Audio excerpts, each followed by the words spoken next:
بسم اللہ الرحمن الرحیم۔ محترم ناظرین، کیا آپ جانتے ہیں کہ استغفار یعنی استغفر اللہ کا زبان پر جاری ہو جانا کس بات کا ثبوت ہے؟ آپ نے دیکھا ہوگا کہ کچھ لوگ اپنی زبان سے گانے گاتے ہیں، کچھ لوگ ہوتے ہیں جو قرآن پڑھتے رہتے ہیں، قرآن کی تلاوت کرتے ہیں، کچھ لوگ ہوتے ہیں جو نعتیں پڑھتے ہیں، کچھ لوگ ہوتے ہیں جو گالیاں نکالتے ہیں، کچھ لوگ ہوتے ہیں فضول بولتے رہتے ہیں، کچھ لوگ ہوتے ہیں جو غیبت کرتے ہیں، گلہ کرتے ہیں، شکوے کرتے ہیں، ناشکری کرتے ہیں۔ کچھ لوگ ایسے بھی ہیں جن کی زبان پر استغفار یعنی استغفر اللہ جاری ہو جاتا ہے۔ تو یہ استغفر اللہ کا زبان پر جاری ہو جانا کس بات کا ثبوت ہے؟ دیکھیے، انسان کی زبان وہ شیشہ ہے جو دل کے اندر کا حال ظاہر کرتا ہے۔ کوئی خوشی میں گنگناتا ہے، کوئی غم میں آہیں بھرتا ہے۔ زبان کے لفظ کوئی کھیل نہیں ہوتے، یہ دل کے اندر کے پردے سے جھلکنے والے وہ شعاعیں ہیں جو انسان کی اصل حقیقت کو بے نقاب کر دیتی ہے۔ اب سوال یہ ہے کہ اگر کسی کی زبان پر بار بار خود بخود بے ساختہ استغفر اللہ نکل رہا ہو تو آخر یہ کس بات کا اشارہ ہے؟ کیا یہ محض عادت ہے؟ کیا یہ زبان کی مشق ہے؟ یا پھر یہ دل کی گہرائیوں میں اللہ کی رحمت کے اترنے کی علامت ہے؟ محترم ناظرین، سوچیں، دنیا میں کوئی بھی لفظ بغیر وجہ کے زبان پر نہیں آتا۔ گانے کیوں گائے جاتے ہیں؟ کیونکہ دل ان دھنوں سے جڑا ہوتا ہے۔ گالیاں کیوں نکلتی ہے؟ کیونکہ نفس غصے سے بھرا ہوتا ہے۔ شکایتیں کیوں کی جاتی ہیں؟ کیونکہ دل ناشکری سے بھرا رہتا ہے۔ اور استغفار کیوں نکلتا ہے؟ یہی وہ معمہ ہے جو ہر انسان کو جھنجھوڑ دیتا ہے۔ جب زبان سے استغفر اللہ بار بار ادا ہو تو یہ محض اتفاق نہیں ہوتا، یہ کوئی عام سا معمول نہیں ہوتا، یہ دراصل اس دل کی گواہی ہے جو اپنی اصل کو پہچان چکا ہے، جو اپنے رب کے سامنے اپنی کمزوریوں اور خطاؤں کو تسلیم کر چکا ہے۔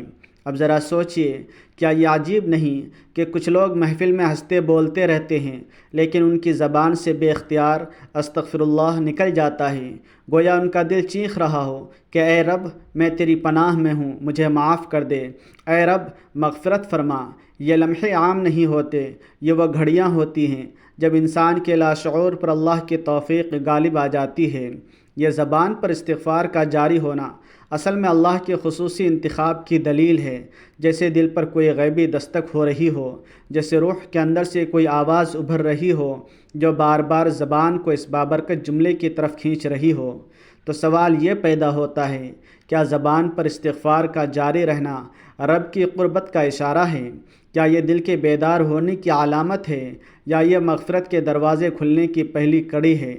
حقیقت یہ ہے کہ استغفار زبان پر اس وقت جاری ہوتا ہے جب دل اپنے اصل مالک کی طرف پلٹنے لگتا ہے۔ یہ صرف ایک لفظ نہیں بلکہ دل اور زبان کا وہ معاہدہ ہے جس میں انسان مان لیتا ہے کہ میں کمزور ہوں، تو ہی میرا سہارا ہے۔ یہی وہ راز ہے جسے ہر کوئی نہیں سمجھ پاتا۔ بہت سے لوگ استغفار کو محض تسبیح سمجھتے ہیں، لیکن حقیقت یہ ہے کہ جب یہ لفظ خود بخود زبان پر آنے لگے تو یہ دل کی گہرائیوں میں چھپی تبدیلی کا ثبوت ہے۔ یہ اس بات کی دلیل ہے کہ بندے کے دل میں نور اترنے لگا ہے، اس کی روح خطاؤں کی گرد سے نکلنے لگی ہے، اس کے وجود پر رب کی رحمت کے دروازے کھلنے لگے ہیں۔ تو آج کا سوال یہ ہے کہ اگر آپ کی زبان پر استغفر اللہ جاری رہتا ہے تو یہ آخر کس بات کا اعلان ہے؟ کیا یہ اللہ کی قربت ہے؟ کیا یہ رب کی طرف سے دیا گیا تحفہ ہے یا یہ بخشش کی بشارت ہے؟ یہی وہ سوال ہے جس کا جواب آپ کے دل کو جھنجھوڑ دے گا اور آپ کو اپنے رب کی بارگاہ میں اور بھی جھکنے پر مجبور کر دے گا۔ محترم ناظرین، اگر غور کریں تو انسان کی زندگی کا سب سے بڑا المیہ یہ ہے کہ وہ گناہوں کی بوجھ میں ڈوبا رہتا ہے مگر اسے اپنی حقیقت کا اندازہ ہی نہیں ہوتا۔ گناہ کبھی انسان کو زبان سے نکلنے والے لفظوں میں لپٹے ہوتے ہیں، کبھی آنکھوں کے دیکھنے میں، کبھی کانوں کے سننے میں، کبھی دل کی نیتوں میں اور کبھی ہاتھ پاؤں کی حرکتوں میں۔ انسان کے ظاہری وجود پر بھی گناہوں کا بوجھ پڑتا ہے اور باطنی وجود پر بھی۔ یہ گناہ کسی زنجیر کی طرح اس کے دل کو باندھ لیتے ہیں اور بظاہر آزاد انسان دراصل ایک قیدی بن جاتا ہے۔ اب سوال یہ پیدا ہوتا ہے کہ اللہ تعالیٰ نے اپنی سب سے محبوب مخلوق یعنی انسان کو اس قید سے نکلنے کا کیا راستہ دکھایا؟ تو جواب ایک ہی ہے، استغفار۔ اگر غور کیا جائے تو ہر زبان استغفار نہیں پڑھتی، یہ وہ الفاظ ہیں جو ہر ہونٹ پر نہیں سجتے۔ استغفار محض زبان کا ذکر نہیں بلکہ یہ اللہ کی خاص نظر کرم کی علامت ہے۔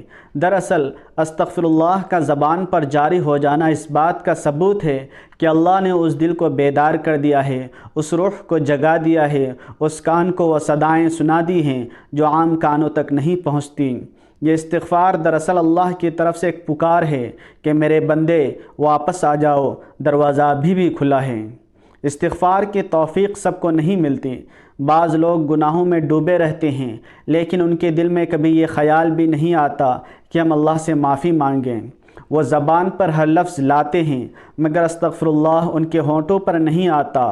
اس کے برعکس کچھ لوگ ایسے ہوتے ہیں جن کی زبان پر یہ کلمہ بار بار آتا ہے، خود بخود نکلتا ہے، جیسے ان کی روح اس ذکر کے بغیر زندہ ہی نہ رہ سکتی ہو۔ یہ دراصل اللہ کی ہدایت کی خاص نشانی ہے۔ قرآن کہتا ہے توبہ صرف ان لوگوں کے لیے ہے جو نادانی میں گناہ کرتے ہیں پھر جلد ہی توبہ کر لیتے ہیں، یعنی وہی لوگ استغفار کی توفیق پاتے ہیں جن کے دل کو اللہ نے زندہ رکھنا چاہتا ہے۔ استغفار کی توفیق ان کو ملتی ہے جنہیں اللہ اپنی محبت میں جگہ دینا چاہتا ہے۔ یہ بالکل ایسے ہے جیسے کسی بادشاہ کے دربار میں لاکھوں لوگ ہوں لیکن بادشاہ صرف چند لوگوں کو خاص اشارہ کر کے اپنے قریب بلائے۔ استغفر اللہ کی توفیق بھی ایک ایسا ہی شاہی اشارہ ہے کہ آؤ میرا دروازہ تمہارے لیے کھلا ہے۔ یہ حقیقت ہے کہ استغفار محض الفاظ نہیں بلکہ ایک کیفیت ہے۔ وہ کیفیت صرف ان دلوں کو ملتی ہے جن پر اللہ کی رحمت خاص ہوتی ہے۔ اس لیے جب زبان پر استغفار جاری ہو تو سمجھ لینا چاہیے کہ یہ اللہ کی طرف سے بندے پر توجہ ہے، ورنہ لاکھوں انسان ہیں جو گناہ پر گناہ کرتے ہیں لیکن ان کی زبان پر یہ الفاظ نہیں آتے۔ حضرت حسن بصری رحمۃ اللہ علیہ فرماتے ہیں کہ اللہ نے اگر کسی کو استغفار کی عادت دے دی ہے تو سمجھ لو کہ اللہ نے اسے مغفرت کی راہ پر ڈال دیا۔ یعنی استغفار خود ایک نعمت ہے، جس نعمت سے محروم ہو گیا وہ اصل محروم ہے۔ اولیاء اللہ کہتے ہیں کہ جب تمہارے دل میں استغفار کی تڑپ اٹھے تو جان لو یہ اللہ کی دعوت ہے، یہ اللہ کی طرف سے تمہارے دل پر دستک ہے۔ کچھ لوگ سمجھتے ہیں کہ استغفار صرف گنہگاروں کے لیے ہے، نہیں، یہ سوچ غلط ہے۔ استغفار کی توفیق نیک لوگوں کو بھی ملتی ہے تاکہ ان کے درجات بلند ہوں۔ نبی کریم صلی اللہ علیہ وسلم جو سب سے پاکیزہ ہستی ہیں وہ دن میں 70 سے زیادہ مرتبہ استغفار کرتے تھے۔ اس سے بڑا ثبوت اور کیا ہو سکتا ہے کہ استغفار صرف خطا کی معافی کے لیے نہیں بلکہ اللہ کی قربت کے دروازے کھولنے کے لیے ہے۔ استغفار کی توفیق ان لوگوں کو بھی ملتی ہے جن پر اللہ کا خاص رحم ہو، کیونکہ اللہ چاہتا ہے کہ ان کی زندگی آسان ہو جائے، ان کے رزق میں کشادگی آ جائے، ان کے گھروں میں سکون اترے اور ان کی نسلیں فرما بردار ہوں۔ یہ سب اس وقت ہوتا ہے جب اللہ خود بندے کو استغفار کی توفیق دیتا ہے۔ آخر میں استغفار کا جاری رہنا ایک خاموش پیغام ہے کہ اللہ بندے کو بھلانا نہیں چاہتا، اس سے رشتہ توڑنا نہیں چاہتا۔ یہی وجہ ہے کہ استغفار کے الفاظ زبان پر تبھی جاری ہوتے ہیں جب دل کی تار اللہ کی رحمت سے جڑ جائے۔ محترم ناظرین، کبھی آپ نے سوچا ہے کہ انسان کی نصیب کی لکیر کہاں سے بنتی ہے، کہاں سے مڑتی ہے اور کب ٹوٹ کر بدل جاتی ہے؟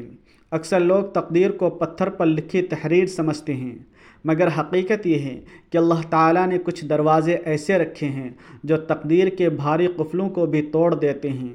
انہی دروازوں میں سب سے بڑا دروازہ استغفار ہے۔ یہ محض زبان پر گھومنے والے چند الفاظ نہیں بلکہ ایسی کنجی ہے جو مقفل تقدیروں کو کھول دیتی ہے، ایسی بارش ہے جو سوکھے نصیبوں کو ہرا بھرا کر دیتی ہے۔ یہ وہ ذکر ہے جو گناہوں کی دیواریں گرا دیتا ہے اور انسان کو ایسی نئی زندگی عطا کرتا ہے جو اس نے کبھی خواب میں بھی نہ دیکھی ہو۔ استغفار کو پاورفل کہنا دراصل اس کے روحانی اثر کو بیان کرنے کے لیے بھی کم ہے۔ یہ کلمہ اللہ کی رحمت کو پکارنے کا وہ سادہ طریقہ ہے جسے سمجھنے والے جانتے ہیں کہ اس کے اندر تقدیر کو پلٹنے کی طاقت چھپی ہوئی ہے۔ جب کوئی دل ٹوٹ کر استغفر اللہ کہتا ہے تو یہ الفاظ آسمان کو پھاڑ کر اوپر اٹھتے ہیں، رحمت کے دروازے کھٹکھٹاتے ہیں اور رب کریم کے ہاں التجا کرتے ہیں کہ اے مالک، تیرے بندے نے اپنی خطا کا اعتراف کر لیا ہے، اب اس کی راتیں روشن کر دے، اس کی تقدیر کا راستہ بدل دے۔ اور اللہ جو سب سے زیادہ رحم کرنے والا ہے، جب اپنے بندے کی سچی پکار سنتا ہے تو نہ صرف گناہ دھو دیتا ہے بلکہ تقدیر کے ان گوشوں کو بھی روشن کر دیتا ہے جہاں مایوسی اور اندھیرا چھایا ہوتا ہے۔ آخر میں اللہ تعالیٰ سے دعا ہے، اے رحمان رحمتیں نازل فرما، اے اللہ رحم فرما، اے کریم ہدایت عطا فرما۔ ناظرین، اگر ویڈیو پسند آئی ہو تو لائک کریں، شیئر کریں اور کمنٹس میں اللہ تعالیٰ کی 99 ناموں میں سے ایک نام ضرور لکھیں۔ جزاکم اللہ خیرہ۔